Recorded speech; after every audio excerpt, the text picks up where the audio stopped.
Florida as an opt-out state, a presentation by Rachel Kaplan, Ashley Kelly, Michelle Martinez, and Daniel Orozco in affiliation with the Nicole Wertheim College of Nursing and Health Sciences at Florida International University.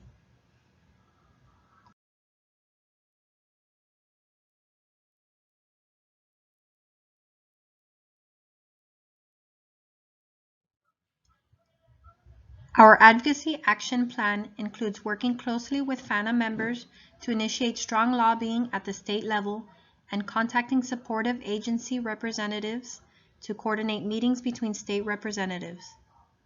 Our primary goal is to increase access to quality care from the independent, unsupervised practice of CRNAs via Florida opt-out of physician supervision. With the supportive testimonials from representatives of supporting federal and professional organizations, our objective is for the Florida governor to write to the Centers for Medicare and Medicaid Services requesting an opt-out of physician supervision of nurse anesthetists.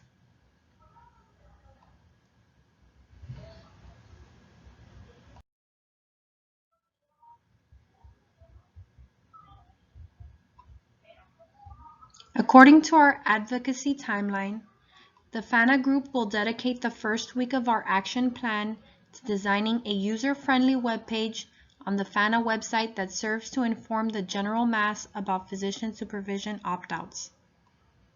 Our publicly accessible page will include the benefits, opportunities, and researches associated with CRNA full practice authority in a universal language that will allow laypersons to understand the political topic and will include pertinent dates to keep note of. Week 2 will consist of communicating to key stakeholders of Fana Blue's support of a Florida opt-out and providing resourceful information for further research. During week 3 of our advocacy plan, we plan to publicly announce the proposed exemption to the current supervision requirements of nurse anesthetists, provide access to Fana's webpage, and share our efforts via various media outlets.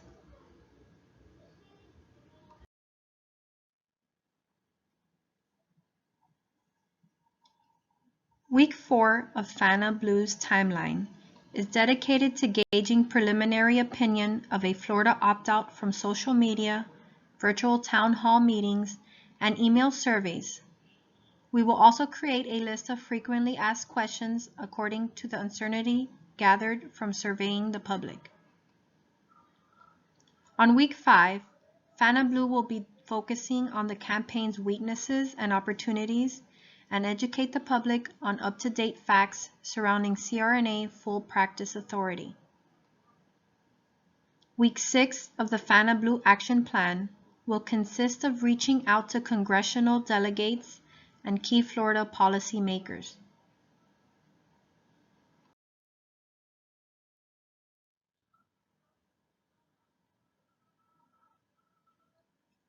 On week 7 of the Florida Blue Advocacy timeline, we plan to host a public town hall meeting for stakeholders. During this meeting, we will discuss the campaign's main points, frequently asked questions, address concerns, and share support for a Florida opt-out. On week 8 on the timeline of events, we will be dedicated to reminding Fana members, healthcare professionals, and the general public to contact Florida lawmakers, representatives, and key officials to express their support of a Florida opt-out. The last week of the Advocacy Action Plan will be dedicated to reflection, tracking progress, and deciding on continual efforts to achieving CRNA full practice authority in the state of Florida.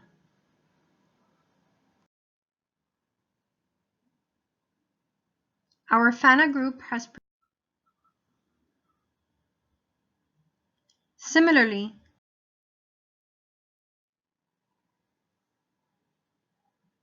in 2001, the Centers for Medicare and Medicaid Services ruled that states may opt out of this federal physician supervision requirement. The purpose of opting out is for CRNAs to have rights to full practice authority without required supervision from an anesthesiologist or physician. For a state to opt out of the federal supervision requirement, the state's governor must send a letter of attestation to CMS.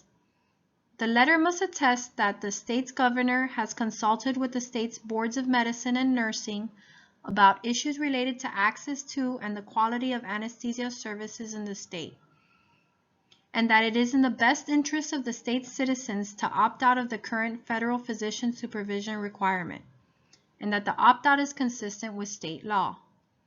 Currently, 17 states have successfully opted out of CRNA supervision, and no state has reversed the opt-out once granted.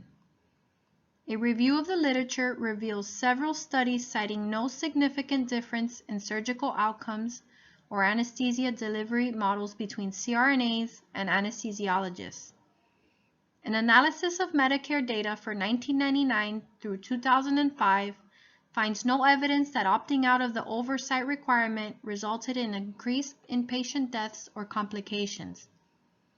Adverse events related to anesthesia are rare regardless of the provider. Mortality rate for the nurse anesthetist solo group was lower than for the anesthesiologist solo group in opt-out states both before and after opting out. Graduate education costs for CRNAs are less than one-fourth that of anesthesiologists. Independent CRNAs provide anesthesia services at the lowest economic cost, and net revenue is likely to be positive under most circumstances. In fact, it has been demonstrated that healthcare organizations would benefit with positive net revenue in venues of low demand such as rural areas. CRNA supervision opt-outs are supported by various organizations, agencies, and groups, such as the American Association of Nurse Anesthetists, the Association of Veterans Affairs Nurse Anesthetists, 53 nursing organizations, veterans, the Military Officers Associations of America, the Air Force Sergeants Association, other veterans groups and stakeholders, the AARP, and more than 75 members of Congress have all communicated support for full practice authority for CRNAs and other advanced practice registered nurses. The Army, Navy, Air Force, Indian Health Services, as well as combat support hospitals and forward surgical teams all allow CRNAs to practice without physician supervision. Medicare pays same fee for an anesthesia service whether it is provided by a CRNA, an anesthesiologist, or both working together. The funds to pay the higher costs of anesthesiologists must be paid for by the hospital, the healthcare facility, or the patient. Furthermore, a recent influx of newly insured patients following the 2010 Affordable Care Act has exposed several areas in which the current healthcare system is lacking, one of which is cost-effective anesthesia services, especially in rural areas.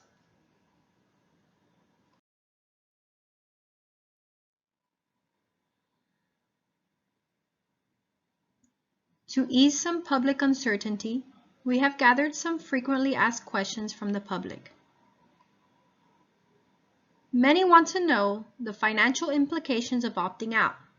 CRNAs practicing independently are 30 to 34% less expensive than anesthesiologists or supervised CRNAs. Studies show that independent CRNAs provide anesthesia services at the lowest economic cost. Healthcare organizations would benefit with positive net revenue in venues of low demand, such as rural areas. Graduate education costs for CRNAs are less than one-fourth that of anesthesiologists. The public also wants to know if anesthesiologists provide better care. There have been several studies citing no significant difference in surgical outcomes or anesthesia delivery models between CRNAs and anesthesiologists.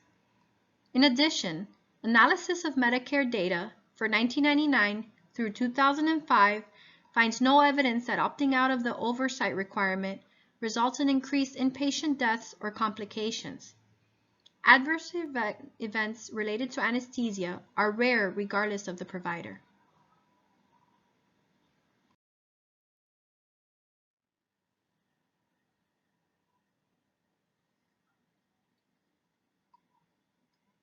Another public concern is where does the liability lie if CRNAs practice independently? CRNAs, like anesthesiologists and surgeons, must carry liability and malpractice insurance. The liability lies with the provider at fault. Many want to know how long CRNAs have been practicing. The public would be glad to know that CRNAs were the dominant providers of anesthesia services for almost 150 years.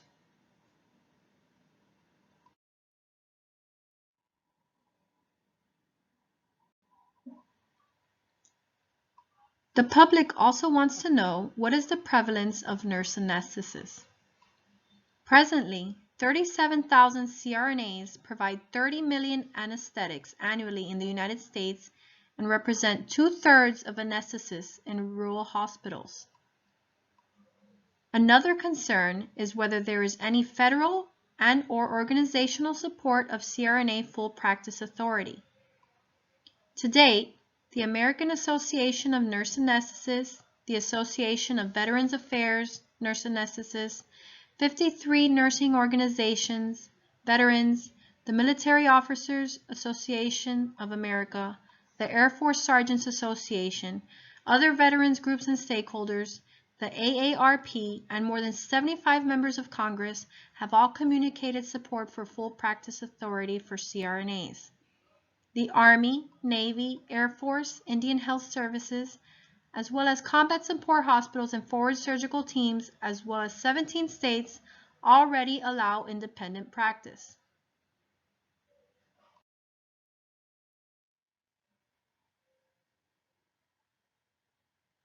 The last frequently asked question we will address concerns opposition of CRNA independent practice.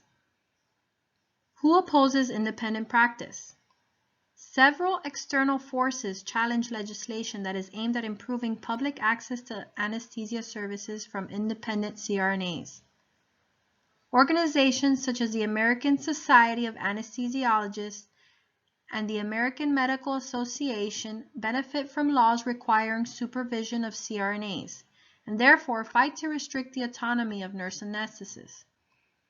Various methods may be used by anesthesia physicians and medical organizations to exclude or limit competition by nurse anesthetists, including exclusive care agreements with hospitals or managed care organizations, and limiting student nurse anesthetists' access to clinical cases for training purposes.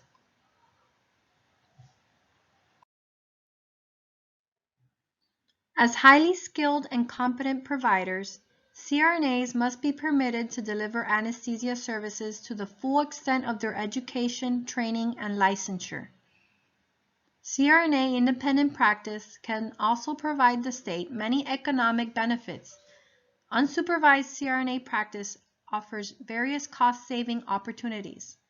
Healthcare organizations would benefit with positive net revenue in venues of low demand, such as in rural areas. Allowing CRNAs to practice independently to the full scope of their capability ensures that patients receive the highest quality care and most cost-effective care. This measure will allow the increased access to care demanded by the increased number of insured citizens.